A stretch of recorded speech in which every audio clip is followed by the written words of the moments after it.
뉴스 속보 시작합니다. 김문수 후보가 오늘 송원석 비대위원장을 만났습니다. 그러니까 송원석이 비대위원장이 되고 난 다음에 또 원내대표가 되고 난 다음에 한번 인사를 하러 찾아뵙겠다라고 하자 김문수 후보가 자신은 지금 사무실도 없고 그래서 자신이 직접 이 당으로 나오겠다라고 해서 거의 2주일 만에 공개적인 행사였다. 기자들 앞에 섰습니다. 김문수 후보가 소탈하게 자신은 지금 사무실도 없고 해서 이 송원석 비대위원장을 만나러 자기가 직접 당으로 오겠다. 소탈한 부분도 있지만 김문수 후보가 작정하고 기자들 앞에 섰다 이렇게 보입니다. 송원석과는 축하하는 인사 정도였을 것이고 기자들 앞에서 지금 국민의힘 개혁 부분 또 이재명 정권에 대해서 직격탄을 날렸습니다. 많은 말들을 아꼈지만 김문수가 하고 싶은 이야기는 모두 다 했다 이렇게 보입니다. 김문수가 무슨 이야기를 했고 어떤 이야기는 아꼈는지 제가 김문수 후보가 말을 아낀 부분을 제가 추측해서 한번 이 보도를 할까 합니다. 여러분들도 한번 판단해 보시기를 바랍니다. 지금 지인들과 만나면 가장 많이 이야기하는 것이 저 이재명 정권의 독주입니다. 소위 지지율만 믿고 저렇게 독주하는 것, 저게 오래가지 못할 것이다. 그동안의 야당 대표로서의 행태를 전혀 버리지 못하고 지금 겉다르고 속다른 이런 행태를 보이고 있다. 저건 오래가지 못할 것이고 이재명이 무너지는 지점은 역시 사법 리스크일 것이다.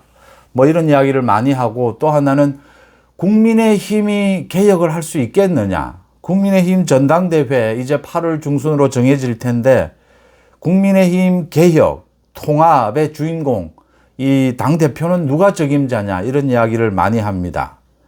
저는 김문수 후보를 달리 봅니다.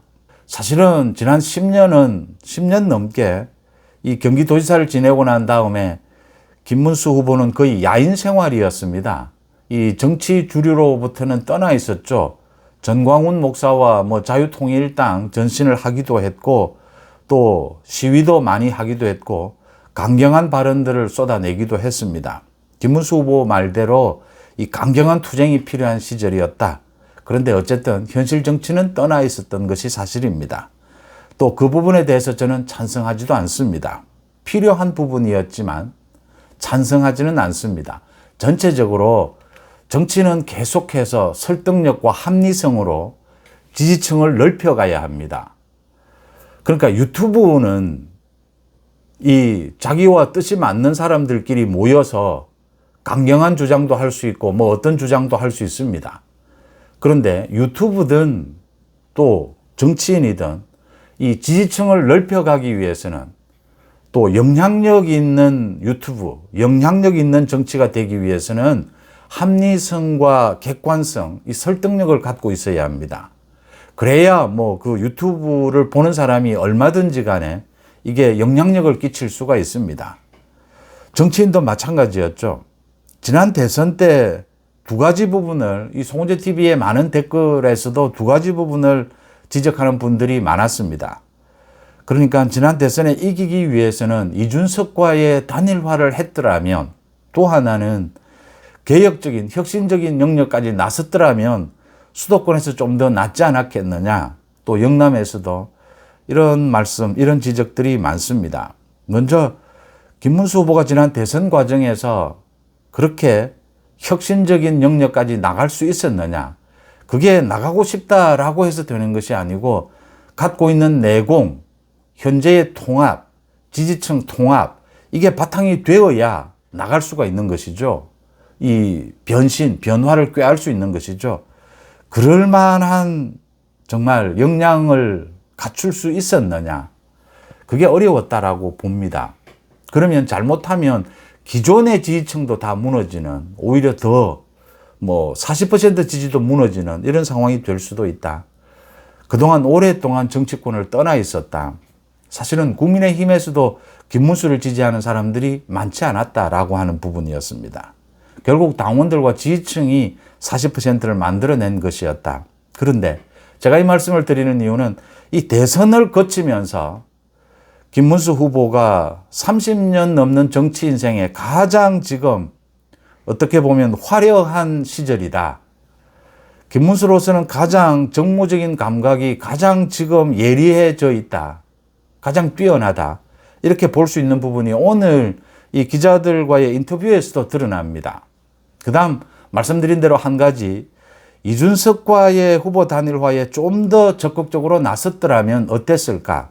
지금 보시다시피 지난 대선에서 김문수 후보로 집중되지 않았던 이준석, 한동훈 모두 지금 존재감이 없어져 가고 있습니다. 무슨 지금 뭐 그냥 손님 기다리는 식입니다. 스스로 뭔가를 할 수 있는 어떠한 동력도 없습니다. 역시 김문수 후보가 좀 더 적극적으로 나섰다면 이 부분은 좀 아쉬움으로 남습니다. 이건 나설 수도 있었었는데 더 적극적으로 하는 부분은 남습니다. 일단 지금 김문수 후보의 정무적 감각이 가장 날카롭게 서 있다라고 볼 수 있는 부분은 오늘 기자회견에서, 그러니까 송원석과의 이 인사를 계기로 해서 기자들 앞에 오랜만에 섰고 이 타이밍입니다. 이제 전당대회 날짜가 정해질 겁니다. 비대위도 출범을 했습니다. 혁신위, 안철수 혁신위도 출범을 했습니다. 이 타이밍에 이렇게 자연스럽게 기자들 앞에 섰다라고 하는 이 타이밍을 잡는 것부터가 뛰어나다 이렇게 보입니다. 처음부터 이재명에 대해서, 이재명 정권 한 달이 되었는데 뭐 할 말은 많지만 자기가 굳이 말은 아끼겠다라고 하면서 이렇게 이야기를 했습니다. 대북 송금의 주범은 이재명이다. 그런데 이화영은 감옥에 있다. 종범이다. 이 이재명 어떻게 받아들여야 하느냐. 이 국민들이 이재명의 이 사법 리스크, 이 재판을 이렇게 뭉개는 것을, 중단하는 것을 어떻게 받아들일 것이냐. 전국에 6만 명이 감옥에 있다. 그 감옥에 있는 사람들이 이거 승복할 수 있겠느냐. 이재명, 감옥에 가야 될 이재명이 대통령이 된 부분을 승복할 수 있겠느냐. 핵심을 찌른 것입니다. 이재명은 이 사법 리스크, 이 재판 부분은 이재명이 집권하고 있는 시기 내내 이 부분이 가장 큰 이 걸림돌이 될 수밖에 없습니다. 이 부분 때문에 이재명은 제대로 된 국정도 해 나갈 수가 없습니다. 지금 뭐 많은 이 검찰 개혁 뭐 많은 이야기들이 나오지만 모두 무리한 것들입니다. 무리한 것들은 말씀드린 대로 합리적이고 이 객관적이지 않으면 설득력이 떨어지게 됩니다. 이재명에 대한 기대나 지지는 언제까지 저렇게 가지 않는다라고 하는 점입니다. 그 부분을 김문수가 잘 짚었고요. 또 하나는 혁신위 안철수가 지명이 된 것에 대해서 아주 잘된 인선이다라고 했습니다. 안철수는 사실은 국민의힘에서 뭐 외톨이입니다. 무슨 세력이 있는 것도 아니고 지금 안철수가 어떤 혁신안을 내놓아도 비대위에서 또 의원총회에서 거절해버리면 이 뭐 아무 의미도 없습니다. 이제 김문수가 말하지 않고 지금 말을 아낀 부분은 이 부분입니다. 안철수가 적절하다라고 본 것은 안철수가 가장 이 혁신안을 낼 수가 있다. 가장 지금 그러니까 국민의힘이 가는 방향을 잘 잡을 수가 있다. 그런데 안철수가 이 한계도 잘 알고 있다. 지금 뭐 김용태하고는 다르지만 안철수는 그래도 이 조율을 할 것이다. 이게 뭐 2달 동안 해가지고 혁신안을 내놓았는데 뭐 전부 거부당해버리면, 새로운 당 지도부에 의해서 거부당해버리면 이건 뭐 아무런 의미가 없는 겁니다. 안철수도 앞으로 정치를 해야 될 사람인데 이렇게 가지는 않을 것이다. 결국은 지금 전당대회도 열리고 있는 만큼 통합과 쇄신입니다. 이걸 어떻게 조화시킬 것이냐. 지금 사실은 뭐 보수 쪽이다라고 하는 사람들, 국민의힘의 현역 의원들도 또 보수 쪽의 정치 논평가들도 모두 국민의힘이 이 영남권에서도 무너지고 있다. 역시 국민의힘은 해체해야 한다. 뭐 잘된 것이다. 국민의힘은 이제 갈 길이 없다라고 이야기합니다. 뭐 고소하다 이런 식입니다. 그러니까 국민의힘이 문제가 있습니다. 그런데 팩트 위에서 전략적으로 사고할 필요가 있습니다. 지금 국민의힘을 완전히 이 박살을 내면 이재명 정권의 맞설 야당이 만들어질 수 있느냐? 현실적으로 없습니다. 국민의힘을 대체할 다른 당, 다른 정치적인 움직임, 동력은 만들어질 수가 없습니다. 그렇다면 국민의힘을 비판하되 이런 식으로 막무가내로 뭐 더 나아가서 이재명 정권이 잘한다라고 말하는 사람도 있습니다. 어제 이재명의 기자회견이 잘 됐다라고 합니다. 알맹이 하나 없는 그 말잔치가 잘 됐다라고 합니다. 뭐 전부 궤변이고 거짓말입니다. 이제 이런 식으로 가게 되면 이게 우리 정치에, 우리 국정에 무슨 도움이 되느냐라고 하는 점입니다. 그런 점을 생각한다면 전략적으로 안철수의 혁신안은 어디로 가야 하느냐. 지금 이 김문수 후보가 이 부분에 대해서 시간이 좀 많이 걸릴 것이다. 하루 이틀 해결될 부분이 아니다. 민주당은 어려운 상황이 되면 어떻게 해서든 저거 정당도 아니지만 완전 1인 독재당이지만 어쨌든 뭉친다. 그런데 국민의힘은 보수 우파는 자꾸 분열이 된다. 이런 것들을 어떻게 해결할 것이냐. 또 전략적으로 지금은 그러니까 뭐 과거처럼 허니문 기간이니까 이재명이 무슨 짓을 하든 6개월은 그러면 국민의힘은 아무것도 하지 않는다. 그럴 수 없는 사정이지 않습니까? 이재명 사법 리스크 때문입니다. 지금 처음부터 이재명 정권을 견제하지 않으면 안 됩니다. 지금 뭐 국민의힘이 작파하고 일 안 하고 있으면 되는 것이냐. 지금 이 시간에도 국회 본회의 열어서 지금 대통령실 특활비 부활시키겠다라고 하고 있습니다. 추경안 통과시키겠다라고 하고 있습니다. 이 현실을 버리면, 눈 감아 버리면, 전략적으로 사고하지 않으면 전혀 엉뚱한 또 실패를 맛본다라고 하는 것입니다. 혁신 위에 혁신은 어느 방향으로 가야 되느냐? 지금 김문수 후보가 말을 아꼈는데 김문수 후보가 계속 이야기했던 것입니다. 통합과 쇄신이다. 통합도 되면서 쇄신하는 방안이 없느냐? 있습니다. 그게 어떤 것이냐? 제가 한번 말씀을 드렸는데 가령 영남권 현역 의원들을 예를 들겠습니다. 영남권 현역 의원들이 뭐 가장 많습니다. 지금 송원석 비대위에 뭐 또 영남권이냐? 사람도 없습니다. 수도권에 지금 제대로 된 전략적으로 국민의힘이 나아가야 될 쇄신의 방향을 이야기하는 사람은 없습니다. 그냥 무조건 반대입니다. 뭐 답도 없습니다. 그게 이재명 정권을 도와주는 꼴이다라고 해도 그래도 뭐 지금의 국민의힘은 무조건 밉답니다. 뭐 답이 없는 겁니다. 그런 사람을 지금 비대위에 할 수는 없는 것 아닙니까? 영남권 현역 의원들이 앞으로 이재명 정권과 싸우는데 당을 쇄신해서 똘똘 뭉쳐서 싸우는데 앞장서는 모습을 보여주지 않는다면 차기 총선에서 모두 공천에서 배제하겠다라는 원칙을 세우는 겁니다. 이러면 두 가지를 얻을 수가 있습니다. 이재명 정권과 싸울 수 있고 통합할 수 있습니다. 영남권 현역 의원들이 뛸 수밖에 없습니다. 이건 비대위나 의원총회도 거부하지 못합니다. 영남권이라고 딱 못을 박을 필요도 있습니다. 이런 것들 이제 통합과 쇄신을 함께 노릴 수 있는 이 방안이 있다라고 하는 것입니다. 지금 자꾸 쓸데없이 무슨 계엄이 어땠느냐, 탄핵이 어땠느냐 이 이야기 계속 해봐야 답도 나오지는 않습니다. 지금부터 누가 이재명 정권과 잘 싸우느냐, 지금부터 아무런 대안 없는 뭐 비판, 아무런 답도 없는 뭐 그런 이 비난들 이렇게 하는 사람들은 절대로 앞으로 공천에서 배제한다. 지금 그런 사람들 많습니다. 국민의힘 주변에. 공천에서 철저히 배제하겠다. 당에 도움이 되지 않는 사람들. 당의 통합과 쇄신에 도움이 되지 않는 사람들. 답도 나오지 않는 대안 없는 비판들. 이렇게 선을 긋는 겁니다. 그러면 하나로 모을 수가 있습니다. 하나로 모여야 쇄신도 되는 겁니다. 정말 김문수 후보가 오늘 지적했듯이 이 개혁이라는 것이 자기도 많이 해봤지만 뼈를 깎는 개혁이다라고 해도 국민들이 볼 때는 국민들의 눈높이에는 모자랍니다. 지금부터 시간을 갖고 계속 뛰어야 합니다. 뛰는 주체는 영남의 국민의힘 의원들이 뛰어야 합니다. 이걸 어떻게 뛰게 할 것이냐.